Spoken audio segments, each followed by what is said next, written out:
সংসারের যেসব কাজগুলোকে করতে গিয়ে বেশ কঠিন বলে মনে হয় সেই কাজগুলোকেই কিন্তু আমরা একদম সহজ করে নিতে পারি যদি কিছু টিপস অ্যান্ড ট্রিক্স ফলো করে কাজগুলো করতে পারি। তো বন্ধুরা, প্রতিদিনের মতো বেশ কিছু সাংসারিক টিপস নিয়ে আজ আবার হাজির হয়ে গেলাম। আশা করি প্রত্যেকটা টিপসই তোমাদের কাজে লাগবে। তো নমস্কার বন্ধুরা, মৌস প্যাশনে তোমাদের সকলকে স্বাগত জানাই। আশা করি তোমরা সকলেই ভালো আছো। তো চলো দেখে নেওয়া যাক আজকের প্রথম টিপস। বন্ধুরা দেখো, এখানে আমি একটা ছোট্ট বাটিতে অল্প একটু সর্ষের তেল নিয়ে নিয়েছি আর এখানে নিয়ে নিয়েছি 3টে রসুনের কোয়া। আর এই রসুনের কোয়াগুলোকে একটু থেতো করার জন্য আমি এখানে একটা সাঁড়াশি দিয়ে রসুনের কোয়াগুলোকে একটু চেপে দিচ্ছি যাতে একদম থেতো হয়ে যায়। তোমরা কিন্তু এটা হামানদিস্তাতেও করতে পারো। তো এবার এই রসুনের কোয়াগুলোকে আমি দিয়ে দিলাম সর্ষের তেলের মধ্যে। আর এবার এই রসুন দেওয়া সর্ষের তেলটাকে কি করতে হবে বলো তো, গ্যাসে ভালো করে গরম করে নিতে হবে। তো এই সর্ষের তেলটা আমরা কি কাজে ব্যবহার করব? শীতের সময় দেখবে ঘরের মেঝেটা একদম ঠান্ডা হয়ে থাকে, আর আমরা কিন্তু বাচ্চারা যাতে এই ঠান্ডা মেঝের মধ্যে বেশি দৌড়াদৌড়ি না করে বা হাঁটাচলা না করে তার জন্য কিন্তু আমরা বাচ্চাদেরকে মোজা পরিয়ে রাখি, সবসময় চপ্পল পরতে বলি। কিন্তু তারপরেও দেখবে বাচ্চারা দুষ্টুমি করে চপ্পল তো পরেই না, উল্টে মোজাটাকেও খুলে ফেলে। এতে করে কিন্তু বাচ্চাদের ঠান্ডা লেগে যাওয়ার সম্ভাবনা খুব বেশি থাকে। তো এই করেই দেখবে সর্দি কাশিও হয়ে যায়। তো সেই কারণে আমরা যদি এরকম রসুন তেল তৈরি করে বাচ্চাদের হাতে পায়ের নিচে বা গলায় এইভাবে করে একটু ডলে দিতে পারি, তাহলে কিন্তু দেখবে যে ঠান্ডা লাগার সমস্যাটা অনেকটাই মিটে যাবে। সর্দি কাশি হলেও কিন্তু সেই সমস্যার অনেকটাই সমাধান হয়ে যাবে। তো এটা কিন্তু যদি অল্প স্বল্প ঠান্ডা লাগে তাহলেই কার্যকরী হবে। যদি বেশি পরিমাণে ঠান্ডা লেগে যায় তাহলে কিন্তু অবশ্যই ডাক্তারের কাছে যেতে হবে। তো আশা করি বন্ধুরা টিপসটা কাজে লাগবে। দেখে নেওয়া যাক 2 নম্বর টিপস। এখন এই শীতকালে কিন্তু বাজারে প্রচুর কমলা লেবু উঠেছে, আর আমরা কিন্তু প্রত্যেকেই অনেক অনেক করে কমলা লেবু কিনে আনি। তো এই কমলা লেবুগুলো খাওয়ার পরে খোসাগুলোকে আমরা সকলেই ফেলে দিই। তো বন্ধুরা, কমলা লেবুর খোসা কত রকমভাবে কী কী কাজে ব্যবহার করা যায় তার একটা ভিডিও আমি আগেই আপলোড করেছি। যদি তোমরা কেউ না দেখে থাকো তাহলে আমি ডেসক্রিপশন বক্সে লিঙ্ক দিয়ে দেবো, তোমরা কিন্তু সেটা দেখে নিতে পারো।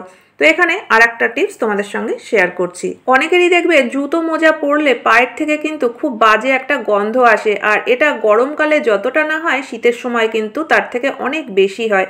আর এই দুর্গন্ধ দূর করার জন্য আমরা কত রকম চেষ্টা করি। জুতো হয়তো রোদে দিয়ে থাকি বা মাঝে মধ্যে একটু কেচেও দিতে হয়। তো কোনো রকম এইসব ঝামেলা না করেই কিন্তু আমরা এই টিপসটা ফলো করতে পারি। দেখো, কমলা লেবুর খোসা তো আমরা ফেলেই দিচ্ছি। তো সেই কমলা লেবুর খোসাগুলোকে একটু ছোট ছোট করে টুকরো করে নিলাম, আর এবার খোসাগুলোকে এইভাবে করে একটু ডলে দিচ্ছি। এতে করে কিন্তু কমলা লেবুর খোসার সুন্দর একটা গন্ধ বেরিয়ে আসবে। তো তারপরে এই খোসাগুলোকে দিয়ে রাখবো আমরা এই জুতোর মধ্যে। তো এইভাবে করে গোটা রাত যদি রেখে দেওয়া যায়, পরের দিন সকালে দেখবে যে জুতোর কিন্তু দুর্গন্ধ একদম দূর হয়ে গেছে, আর এই জুতোটাই আবার আমরা ব্যবহার করতে পারবো। তো আশা করি বন্ধুরা এই টিপসটাও তোমাদের সকলেরই কাজে লাগবে। তো চলো দেখে নেওয়া যাক পরবর্তী টিপস। এই টিপসটাও কিন্তু জুতো সংক্রান্ত। কিছু কিছু জুতো আছে দেখবে পরার পরে পায়ে বেশ ব্যথা লাগে, কারণ এর সোলগুলো না ভীষণ শক্ত হয়। আর এরকম শক্ত সোলের জুতোগুলো পরে হাঁটতেও বেশ সমস্যা হয়। তো আমাদের কিছু করারও থাকে না, হয় আমরা এই জুতোটাকে বাদ দিয়ে রেখে দিই, আর না হলে কষ্ট করেই পরতে হয়। তো বন্ধুরা, একটা ছোট্ট টিপস তোমাদের সঙ্গে শেয়ার করছি। এই কাজটা যদি আমরা করে নিতে পারি তাহলে কিন্তু কোনো সমস্যাই হবে না এই শক্ত সোলের জুতোগুলো পরতে। তো তার জন্য দেখো, এখানে নিয়ে নিয়েছি আমি একটা পুরনো মোজা। এরকম মোজা কিন্তু আমাদের অনেক থাকে, হয়তো একটু ফুটো হয়ে গেছে। তো সেই সব মোজাগুলো কিন্তু আমরা এখানে ব্যবহার করতে পারি। দেখো, জুতোর থেকে আমি সোলটা খুলে বের করে নিলাম, আর এই সোলটাকেই আমি পরিয়ে দিচ্ছি মোজার মধ্যে। তো দেখো, এইভাবে করে সোলটার মধ্যে মোজাটাকে ভালো করে ফিট করে নিতে হবে।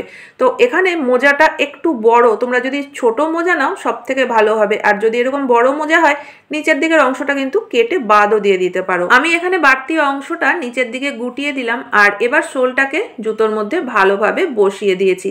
তো এবার যদি আমরা এই জুতোটা পরি তাহলে কিন্তু পায়ে একটুও ব্যথা লাগবে না, বেশ নরম নরমই কিন্তু লাগবে। তো এইভাবে করেও কিন্তু আমরা কাজটাকে সহজ করে নিতে পারি। আশা করি বন্ধুরা এই টিপসটাও কাজে লাগবে।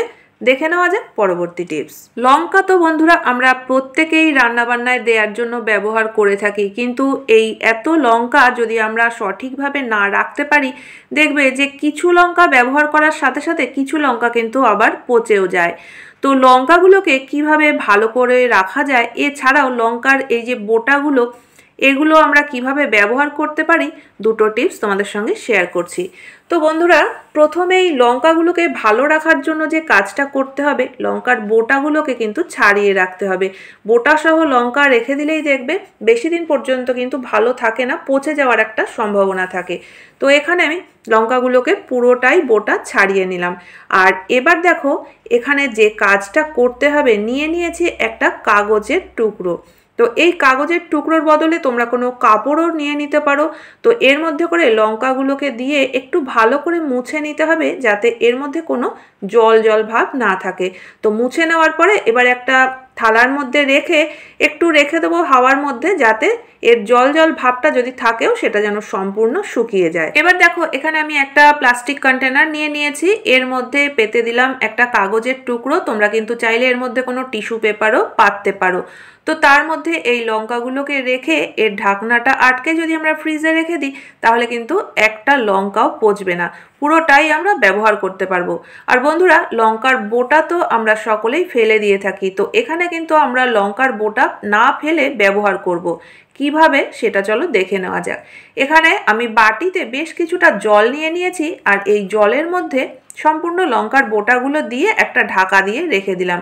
আর এটা কিন্তু 2 দিন পর্যন্ত রেখে দিতে হবে। যদি তোমাদের হাতে সময় কম থাকে তাহলে কিন্তু অন্তত একটা দিন রাখতেই হবে। তো তারপরে এই জলটা আমরা কিভাবে ব্যবহার করতে পারি। তো বন্ধুরা, আমাদের প্রত্যেকের বাড়িতেই কিন্তু কম বেশি গাছপালা থাকে। জমিতে অনেক সময় আমরা লাগাই, আর জায়গা না থাকলে হয়তো টবে করে এইভাবে লাগাই। তো এখানে দেখো আমার লঙ্কা গাছে কিন্তু বেশ অনেকগুলোই লঙ্কা হয়েছে, কিন্তু এই গাছটাকে নষ্ট করে দিচ্ছে পোকায় কেটে। দেখেছো পাতাগুলো কেমনভাবে কেটে গাছটাকে কিন্তু একদম নষ্ট করে দিচ্ছে। তো এই গাছপালায় যে পোকার উপদ্রবগুলো হয়, যাতে করে গাছগুলোকে একদম নষ্ট করে দেয়, তো সেই সব পোকার উপদ্রব দূর করবার জন্য কিন্তু আমরা এই লঙ্কার জলটা গাছে ব্যবহার করতে পারি। এই জলটা কিন্তু তোমরা একটা স্প্রে বোতলে করে নিয়ে গাছে স্প্রেও করে দিতে পারো, বা গাছের গোড়াতেও দিয়ে দিতে পারো। এটা কিন্তু সপ্তাহে 1 দিন করতে পারলেই যথেষ্ট। এইভাবে করে গাছের গোড়ায় দিয়ে দিলে কিন্তু পোকামাকড়ের উপদ্রব যেমন কমবে, সেরকম গাছের গোড়ায় এই লঙ্কার বোটাগুলো পচে সারের কাজও হবে। তো আশা করি বন্ধুরা আজকের প্রত্যেকটা টিপসই তোমাদের কাজে লাগবে। কোন টিপসটা সব থেকে বেশি ভালো লেগেছে অবশ্যই কমেন্ট করে জানিও। ভালো লাগলে চ্যানেলটিকে সাবস্ক্রাইব করে পাশে থাকা বেল আইকনটা অবশ্যই প্রেস করে দিও, যাতে নতুন ভিডিও আপলোড করলে নোটিফিকেশন সবার আগে তোমাদের কাছে পৌঁছে যায়। তাহলে বন্ধুরা, আজকের মতো ভিডিও এখানেই শেষ করছি। দেখা হচ্ছে আবার নতুন ভিডিওতে। পুরো ভিডিও দেখার জন্য সকলকে অসংখ্য ধন্যবাদ।